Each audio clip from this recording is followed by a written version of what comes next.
everyone. Welcome to this video on Dover Beach. In the last video, part 1, we made an attempt to understand the stanza-wise summary of the poem. Now in this part, we are going to discuss the literary elements and literary techniques or figures of speech used by the poet in the poem.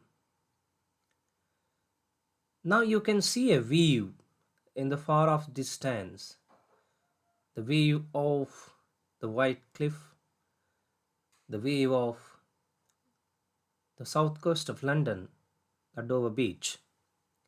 You have a way to go to it also. In fact, for Arnold's Dover Beach, there are many ways to approach. It's a poem with universal meaning. It's a poem with rich literary elements. So in this video, we will attempt to make a study of some of the aspects of literary elements, which includes themes, settings, and some of his literary techniques, the major figures of speech or rhetorical devices used by Mathew Arnold in the poem. I welcome you all again to this session. Yeah, let's make a recapitulation in the beginning.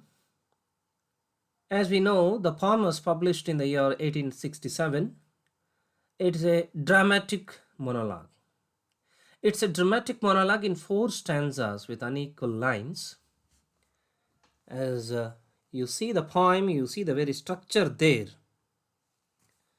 that opens with "the sea is calm tonight." You see the very first line, that is, "the sea is calm tonight." The sea, unstressed, is calm, unstressed, syllable combination, tonight, unstressed. You find a kind of 3 feet here. Though it is iambic foot, still the first line has only 3 feet. When I come to the second line, the tide is full, the moon lies fair. You find 4 foot. It's also in iamb. Upon the straits, the sea is calm tonight, the tide is full, the moon lies fair upon the straits, on the French coast of the light gleams and is gone. That's how the poem continues. You find a kind of unequal lines there. The selection, though he made iambic, but it's not pentameter or any particular regular arrangement. And of course you have rhyme scheme also, which is not very regular. You see, tonight, fair, light, stand, bay, air. The fair in the second line has a rhyming with it has rhyming word in the line number 6, night air. Thus you find, or England in the line number 4 has its rhyme with line number 8, blanched land. Thus you find a kind of irregular rhyme scheme, unequal lines.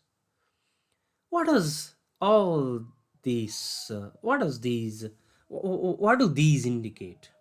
You find a thing that this irregular pattern, the sound system of the poem itself indicate that the poet is trying to say something which is very disturbed, or he is going to describe something very chaotic. This becomes very much clear with the introduction of the word, with the entry of the word roar. In the line number 9, you have roar, listen. You hear the grating roar. Look at the line, listen. You hear the grating roar.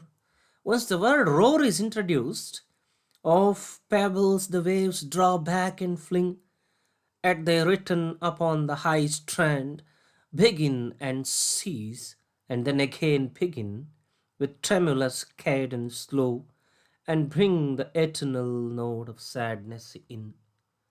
The tone changes. The tone which was pleasant in the opening of the poem changes into a very melancholic tone, unpleasant tone.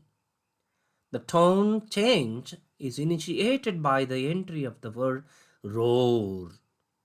The word roar is the word which represents the disturbance in the society then. Thus, the selection of words, the selection of lines, the meter, all these reflect the chaotic situation that the poet is trying to address through the poem. Arnold continues, he expresses his frustration and hopelessness of the modern chaotic world. You see, for him, industrialization or the aftermath of industrialization was not a very positive development. Of course, it was desirable, but the impact of it on the society, on the minds of his countrymen, which actually made him to be very critical towards that process. And he was not against the science, but he was against the way it was received, as I already told you in the last video. And then, as a result of that, you see, to express the frustration and hopelessness of the modern world, chaotic world, he exposes or he reveals a kind of melancholic situation, a situation which is neither has joy nor has love. It neither has joy nor has love. Everything is lost. That is described in the poem. And the poem is created the decline of love, the loss of joy, the advent of science. All this has created a kind of situation where there is a total decline of faith. But to be precise, it is religious faith. But Arnold is very universal in his approach in the poem. He doesn't just limit the faith to religious faith. He says it's a binding force, a universal force which unites people across the globe. He doesn't just limit the faith to religious faith alone. And of course, the tone, the underlying meaning, or the underlying or implied meaning there is loss of religious faith due to the advent of rational and scientific attitude. Anyhow, we move on to today's discussion. When come to the literary elements, the poem is a dramatic monologue. I touched this part, this idea in the last video also. You find in the poem a single speaker addressing a passive listener. This is a very important characteristic of a dramatic monologue. The single speaker is other than the poet or maybe a poet, but actually the poem doesn't reveal us whether it is exactly a persona of poet. He chooses a speaker who is an unidentified. There is no name for him, right? So he's addressing a passive listener. We come to know, listen, come to the window. From these lines, we come to know somebody is there with him, but we don't understand who is there with him. Therefore, it's passive listener. The listener makes no voice at all in the poem. Therefore, the listener is a passive listener. And the poem has very abrupt beginning, a sudden beginning, catchy, but still very abrupt beginning. Speaker addresses someone directly there. Look at this. We don't understand who is there with the poet and to whom he is saying all these lines in the opening. There is no such introduction. He directly starts, the sea is calm tonight. We don't have any background. Where is he? What sea? The tide is full, the moon lies fair upon the straits. On the French coast, the light gleams and is gone. The cliffs of England stand. Look at the lines there. He doesn't give any introduction as such in the way conventionally happens in the case of poetry or stories. So, therefore, that is another aspect. Third important aspect which makes this a dramatic monologue is it's speaking something very critical development in society. It's a critical situation that becomes the topic of discussion. What kind of critical situation? A situation where there is a loss of faith, a situation where the loss of faith has led to melancholy to fill in. That kind of critical situation is addressed in the poem, and the poem also makes a shift between past and present, another aspect, another feature of dramatic monologue. Because in the first stanza, the poem discusses the present situation. When come to the second stanza, to identify the eternal sadness note, he goes back to Sophocles. Sophocles was of the 5th century BC. He takes the examples from Sophocles' references, where he identified the same kind of sadness in his description of the Aegean Sea. Then the thing already mentioned, that is the identity of the speaker and the listener, is not very clear. We don't understand who is the exact speaker of the poem, and also the listener is not very clear. Of course, we make some assumptions here that though the poem was published in 1857, it was written sometimes in the 1850s when Arnold got married, and it was his honeymoon trip to that place that made him to write that poem there. But anyhow, you observe here that these are some of the autobiographical notes which can help us locate the listener and the speaker. But exactly the poem doesn't say who is the speaker and who is the listener. Therefore, it's a perfect example of dramatic monologue. When come to the themes of the poem, the very dominant theme is loss of faith. He makes a kind of lament over the loss of religious faith with the advent of science.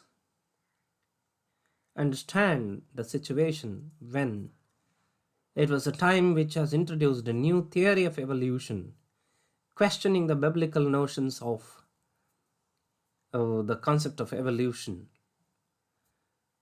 Charles Darwin in 1859 introduced Origin of Species and showed us a new kind of approach to the concept of evolution of living beings. This development naturally fostered a new kind of approach to look at life. People have started thinking scientifically, questioning the things with reason, and this has led to the people to a kind of skeptical attitude.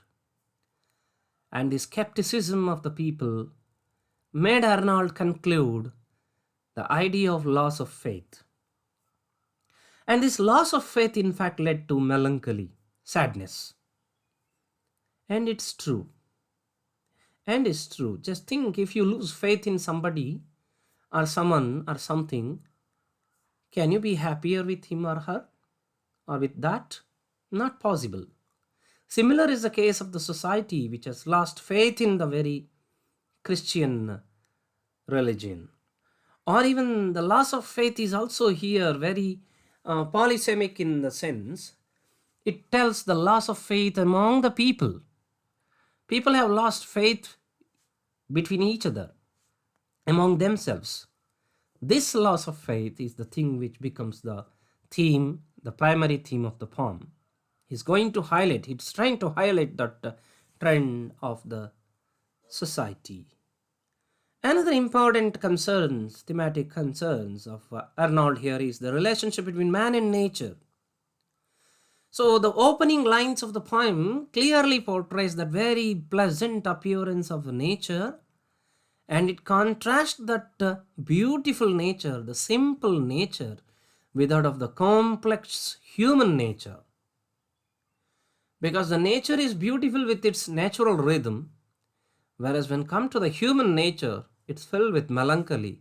It's filled with lot of other aspects, and therefore it isn't as pleasing as that of the nature. So the relationship of the man and nature, of course, a popular theme of romantics of the earlier era, like Wordsworth and others, runs through this poem, and Arnold chooses that also as another aspect. The third important theme is the theme of love. Arnold finds love as a situation, love as a solution to the situation. He portrays that critical situation, the situation of loss of faith, the situation filled with melancholy. But what is the solution to that?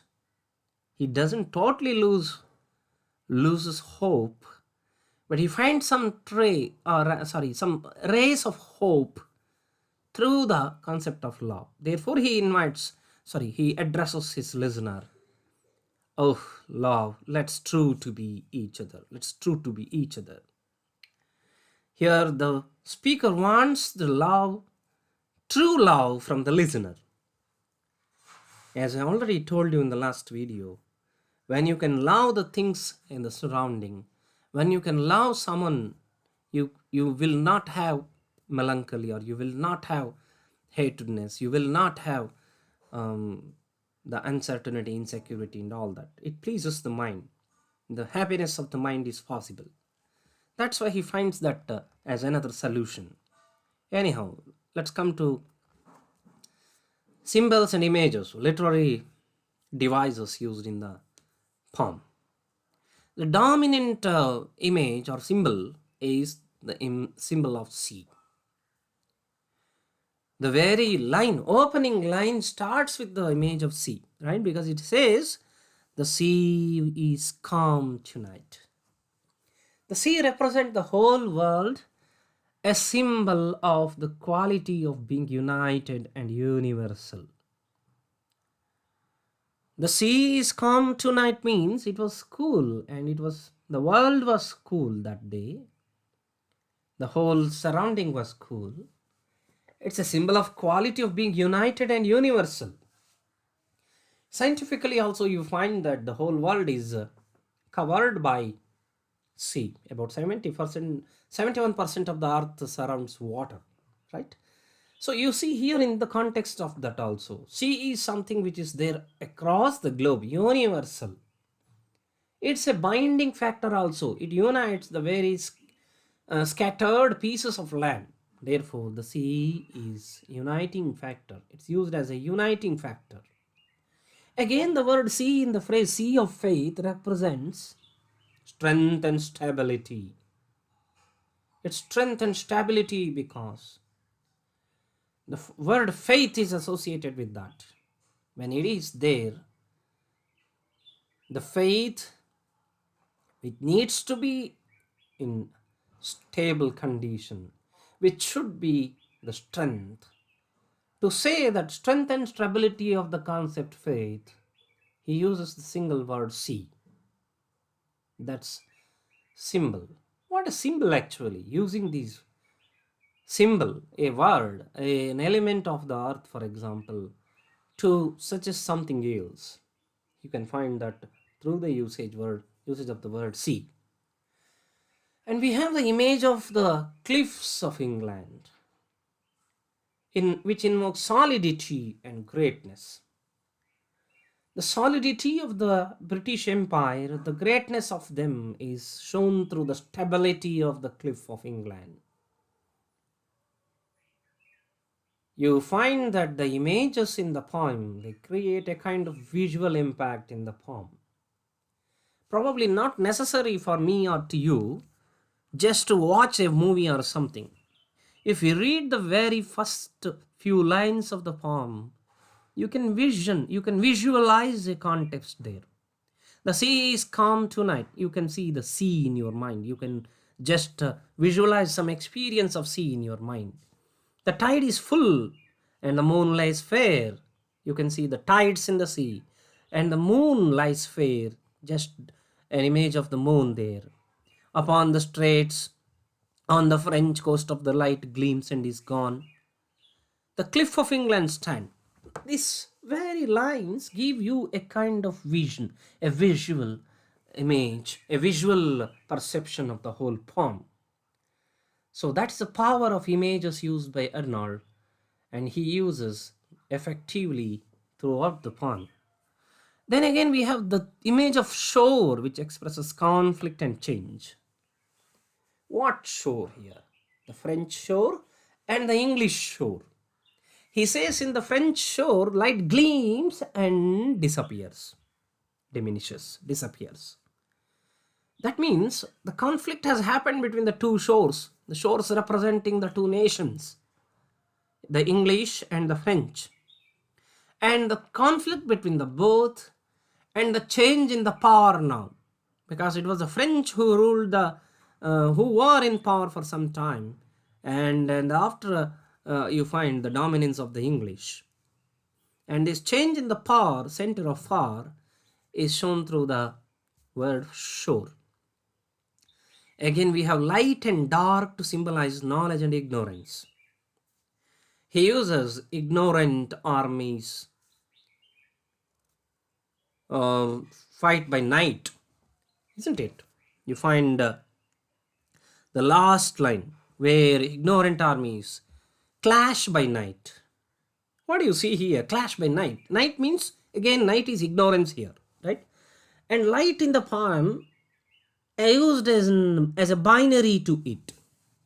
When he says darkness and night for ignorance and knowledge and ignorance respectively, light is used as lack of knowledge and ignorance is indicated by darkness and the word night, and the concept of light definitely indicates knowledge.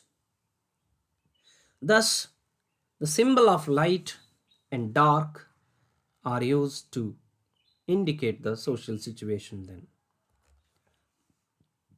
Yeah, let's come to the poetic devices, the literary devices used in the poem, or the figures of speech used in the poem. I have listed 4 important figures of speech. First one is very dominant figure of speech used throughout the poem is alliteration. So, for example, in the line number 2, the tide is full, the moon lies fair, repetition of fa sound. F, alliteration. Alliteration is repetition of consonant sound. You find that here, the tide is full, the moon lies fair, full and fair are alliterations in line number 2. Same is there in line number 21 and 22. Faithful, folds, furled. You see in third stanza, the sea of faith was once too at the full and round earth's shore, full and lay like the folds of a girdle furled, right? So you see here, these are the 4 words again alliterate there. Similarly, we have love, let us, that is another example. Or even we have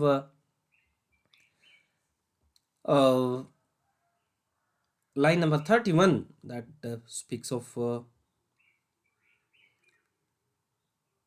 to lie before us like a land of dreams. Lie before us like a land of dreams. L, you can see repetition.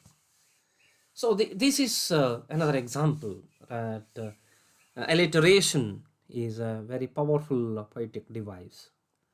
And it's important to note that alliteration is used very much in order to show, in order to demonstrate the very chaotic condition of society then. Because he makes a kind of auditory sense appeal, auditory image. Through the sound system, through the sound of the poem itself, he would like to show that. Because the selection of the words after the change in the tone, as I noted in the beginning, that becomes very harsh. Smooth words becomes very harsh. Like roar is the word, for example. Like, so therefore. And metaphor. Let's come to the second one. The sea of faith is united, widespread faith. Yeah. Here you observe the sea of faith. Now you say it's the sea of faith. Faith is like sea becomes simile, right? That is a, what we say, explicit. ಎದುರುಗಡೆ ಮೇಲೆ ಕಾಣುವಂಥದ್ದು. Whereas implicit metaphor is used here. Hidden, right? Hidden comparison. The sea of faith. On what basis faith is considered as sea? Because faith is uniting force like sea. Faith is widespread like sea. Therefore, the sea of faith. He uses the popular, rather very dominant metaphor, the sea of faith. Then we have simile, lay like the folds in line number 23, lie before us like a land of dreams in line number 31. Here it is very explicit, using the word like. He compares between two. Lay like the folds, lie before us like a land of dreams, like that. Okay, and we have another figure of speech, that is anaphora. Anaphora is figure of speech of repetition of words in order to make someone's rhetorics very effective. Here you find the repetition of words. He says, so various, so beautiful, so new in line number 32. Similarly, yeah, you can see another popular, rather I can say very interesting rhetoric device. Here you find in the last stanza that the to lie before us like a land of dreams.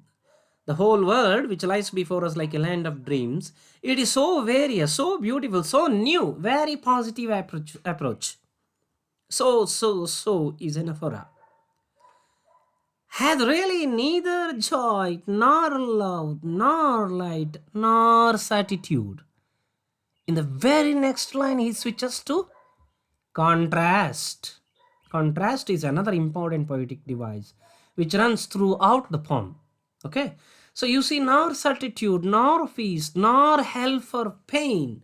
So various, so beautiful, so new in the world shifts to very negative image of nor certitude, nor peace, nor hell for pain.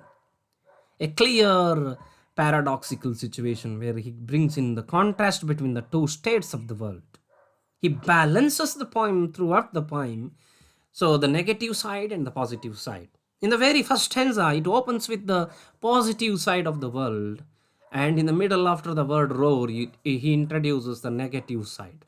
He balances both. Okay, so then likewise, throughout the poem, by reflecting the trends of the society, Arnold's Dover Beach is an important poem of the Victorian age. But how does he reflect?